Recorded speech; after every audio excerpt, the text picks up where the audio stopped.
Salam! Bugün ilk vlog videomuzla qarşınızdayıq və ilk çəkiliş olaraq Əshab-ı Kəhfə getməyə qərar aldıq. Əvvəlcə marketə girdik, yol üçün atışdırmalığımızı aldıq və yola çıxdıq. Yol boyunca ətraf doğrudan da çox gözəl idi. Hər tərəf yaşıllıq, ağaclar. Kimsə ailəsi ilə istirahət edirdi, kimsə ağaclardan meyvə yığırdı. Yol o qədər rahat və səssiz idi ki, heç yorulmadan gəlib çatdıq.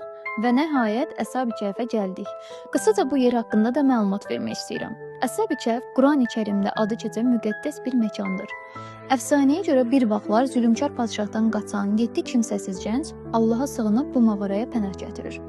Burada dua eləyib Allahdan kömək istəyirlər və 309 il boyunca da yuxuya gedirlər. Bu hekayə imanın, səbrin və Allahın möcüzəsinə inamın rəmzidir. Bura təkcə bir mağara deyil, ziyarətçilər üçün çox maraqlı və mənəvi yerlər də var. Məsələn, Cənnət bağı deyilən yer var. Oranın havası, yaşıllığı o qədər sakit və gözəldir ki, sanki cənnətdə olduğunu hiss edirsən.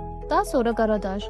Qaradaş da insanların dua etdiyi, toxunduğu müqəddəs bir daşdır. Hər kəs onun yanında niyyət edir, dua eləyir və 7 dəfə ətrafında fırlanırlar. Bundan əlavə nəzir qutusu, namaz qılmaq üçün ayrılmış yerlər, hətta damcı yeri deyilən bir hissə var. Orada damcılayan suyun ilahi bərəkət daşıdığına inanılır. Burada olmaq insana həm ruhi sakitlik, həm də dərin düşüncə verir.